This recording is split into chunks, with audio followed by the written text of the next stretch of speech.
जब दिल्ली में बाटला house encounter हुआ, कांग्रेस के एक बड़ी नेता के आंख में आंसू थे, आतंकवादी मारे गए इसके कारण। और वोट पाने के लिए इस बात को हिंदुस्तान के कोने कोने में पहुंचाया गया। आदरणीय अध्यक्ष जी, 2001 में देश की संसद पर हमला हुआ था।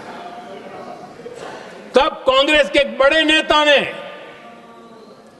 अफजल गुरु को बेनिफिट ऑफ डाउट देने की बात कही थी। आदरणीय अध्यक्ष जी, मुंबई में 26/11 का इतना बड़ा आतंकी हमला हुआ, एक पाकिस्तानी आतंकी जिंदा पकड़ा गया। पाकिस्तान की मीडिया ने, दुनिया ने यह स्वीकार किया कि यह पाकिस्तानी है, लेकिन यहां कांग्रेस पार्टी इतना बड़ा पाकिस्तान का पाप, इतना बड़ा पाकिस्तानी आतंकी हमला, और ये क्या खेल खेल रहे थे? वोट बैंक की राजनीति के लिए क्या कर रहे थे? कांग्रेस पार्टी इसको भगवा आतंक सिद्ध करने में जुटी हुई है।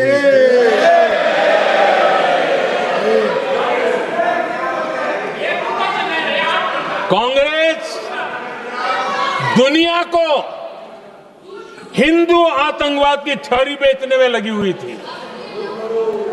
कांग्रेस के एक नेता ने अमेरिका के बड़े राजनयिक को यहां तक कह दिया था कि लश्कर-ए तोयबा से भी बड़ा खतरा भारत के हिंदू ग्रुप है। यह कहा गया था। तुष्टीकरण के लिए कांग्रेस ने जम्मू कश्मीर में भारत का संविधान, बाबा साहब अंबेडकर का संविधान, उसे जम्मू कश्मीर में पैर नहीं रखने दिए। इन्होंने घुसने नहीं दिया, उसे बाहर रखा। तुष्टीकरण और वोट बैंक की राजनीति के लिए कांग्रेस हमेशा देश की सुरक्षा को बलि चढ़ाती रही। आदरणीय अध्यक्ष जी, तुष्टीकरण के लिए ही कांग्रेस ने आतंकवाद से जुड़े कानूनों को कमजोर किया। गृहमंत्री जी ने आज विस्तार से सदन में कहा है, इसलिए मैं इसको रिपीट करना नहीं चाहता। आदरणीय अध्यक्ष जी,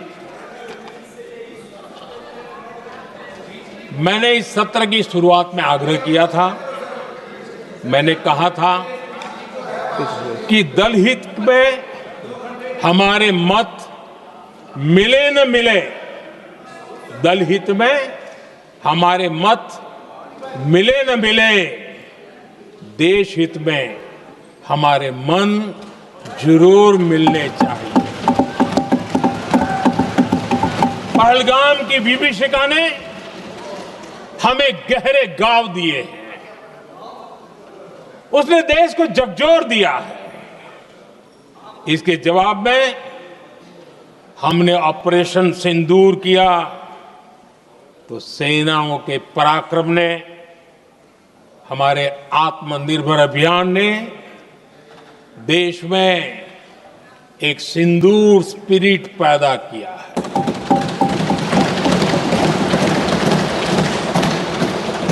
ये सिंदूर स्पिरिट हमने तब भी देखी जब दुनिया भर में हमारे प्रतिनिधि मंडल भारत की बात बताने गए।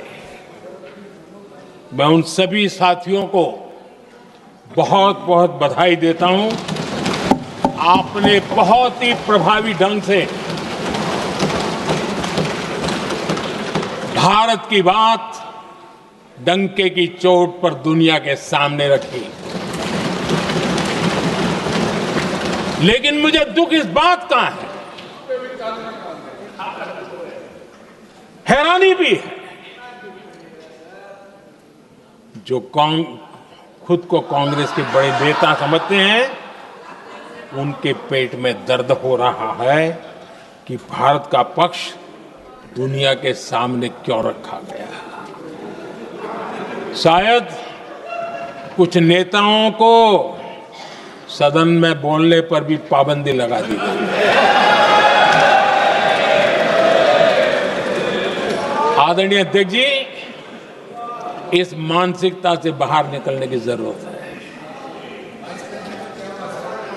कुछ पंक्तियां मेरे मन में आती हैं, मैं अपने भाव व्यक्त करना चाहता हूं।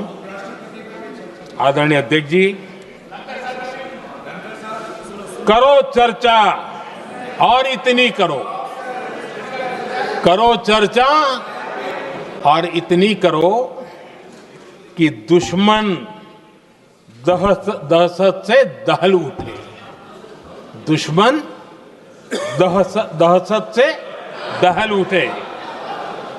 रहे ध्यान बस इतना ही, रहे ध्यान बस इतना ही, मान सिंदूर और सेना का प्रश्नों में भी अटल रहे। हमला मां भारती पर हुआ अगर, तो प्रचंड प्रहार करना होगा। दुश्मन जहां भी बैठा हो, हमें भारत के लिए ही जीना होगा। मेरा कांग्रेस के साथियों से आग्रह है कि एक परिवार के दबाव में पाकिस्तान को क्लीन चिट देना बंद कर दें। जो देश की विजय की क्षण है, कांग्रेस उसे देश के उपहास का क्षण न बनाए। कांग्रेस अपनी गलती सुधारें। मैं आज सदन में फिर स्पष्ट करना चाहता हूं, अब भारत आतंक की नर्सरी में ही आतंकियों को मिट्टी में मिलाएगा।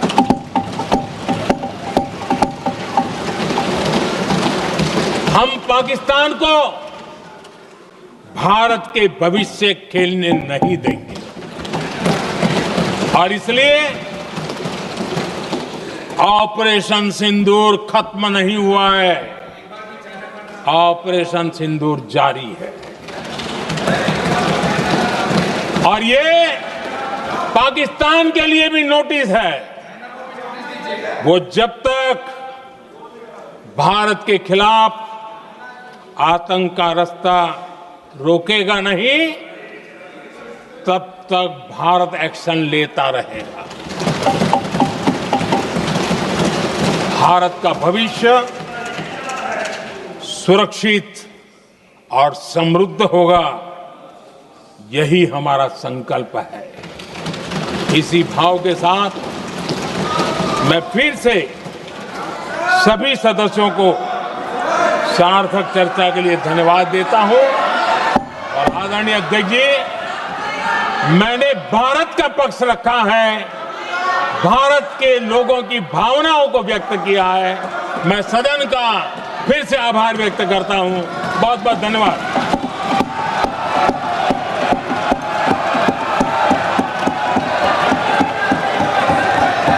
सभा की कार्रवाई